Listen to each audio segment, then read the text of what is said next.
Hey everyone, it's Laurie from Cook Scrap Craft. Welcome back to the channel. Today is my last April process video. I know it's posting in May, but this is for the April 28th Shimelle YouTube live that she did this week.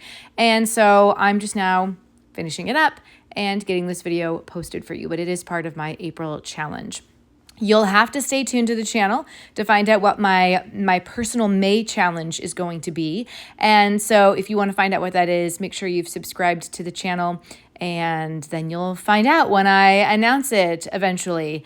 It's a personal challenge for myself. Like, I'm not hosting a challenge or anything, but it's just, I'm trying to think of creative ways to get myself down in my scrap room and making my way through the rest of the backlog of photos that need to get done. If you want to participate along with me, you can, and let me know on social media that you're also doing a similar challenge, or let me know down in the comments where I can find you so I can see the pages that you're creating based on these different challenges. I have some playlists that you can follow along with as well for February and March, and I'll make an April playlist so you can see all of those challenges and all the process videos that I made for those months.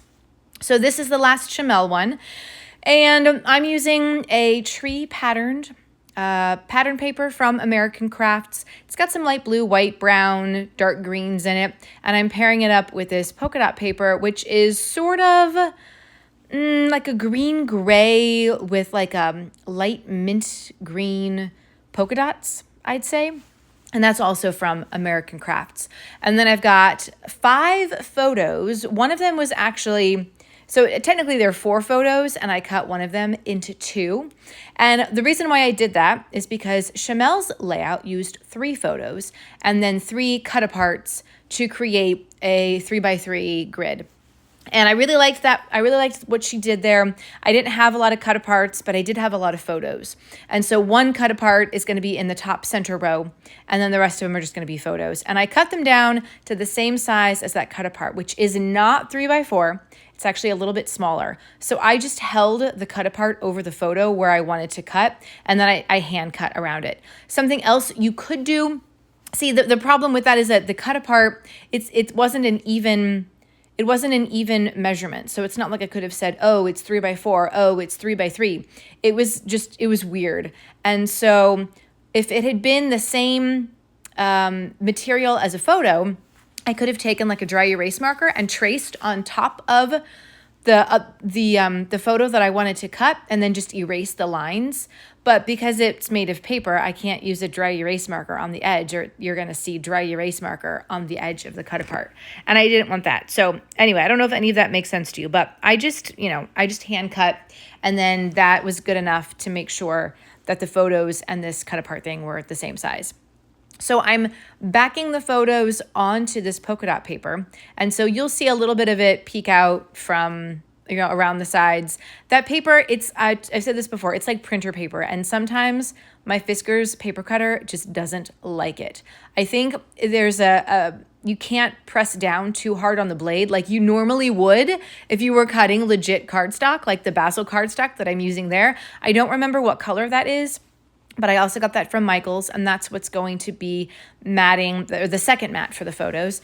But yeah, the paper trimmer, part of the side of that polka dot paper got a little funky, so I'm actually going to end up covering that with some embellishments. So I really, really like where this is going, and I like the colors that are all kind of meshing well together. I don't know if these 2 patterns were part of a collection. When you buy the papers from Joann's, it doesn't say that it's part of a collection, so I'm not really sure if they were or not, but I think they were actually in the same column of paper trays at the store. And the colors were very similar, so I thought they would go well together for this. And this is how Shimelle's looked. She matted it twice. I didn't watch the whole video. I just kind of fast forwarded to the end. She actually didn't do that much embellishment, so I think she was probably going to have to come back to it later, which is, whatever, no big deal.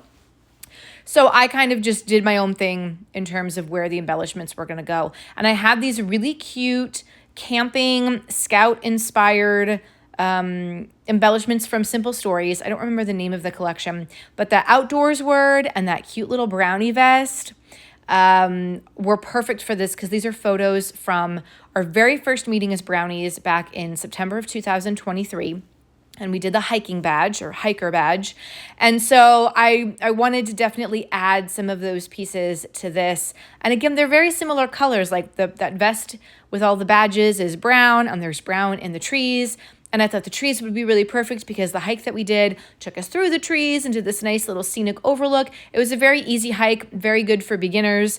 And so I wanted to bring as many elements as I could, as many outdoor elements as I could from the embellishments. So the title of this, I know that this says Fun in the Sun in the cut apart, and that could have been the title. It was very sunny, but I chose to use an American Crafts thicker word that says sweet in a light blue, and then the outdoors word. So Sweet Outdoors is really the title of this.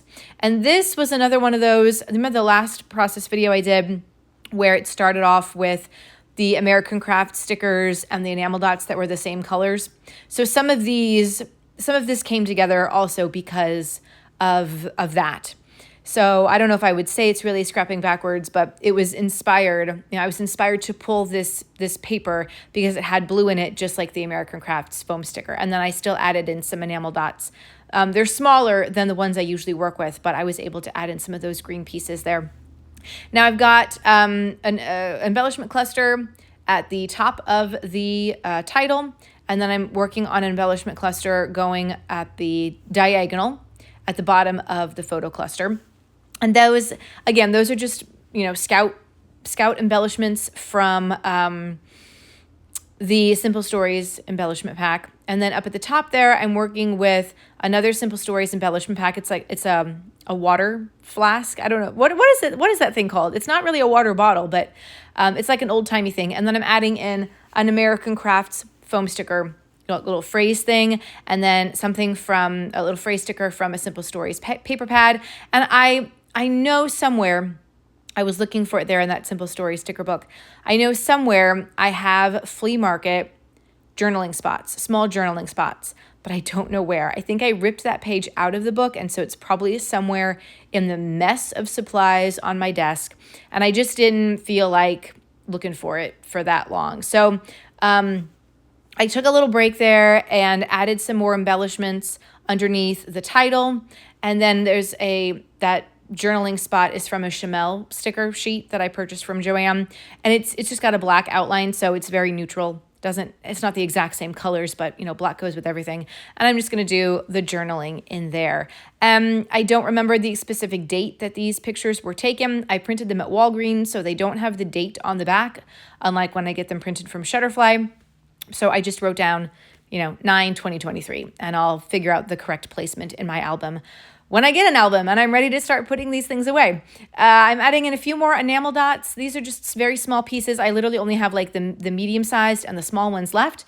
And that's it. This was a really fast and easy layout. I hope that as Shimelle inspired me, that I inspire you, and that you guys get creative in this new month and get lots of scrapbooking done. And come follow me on social media so you don't miss out on other fun scrappy stuff. Bye.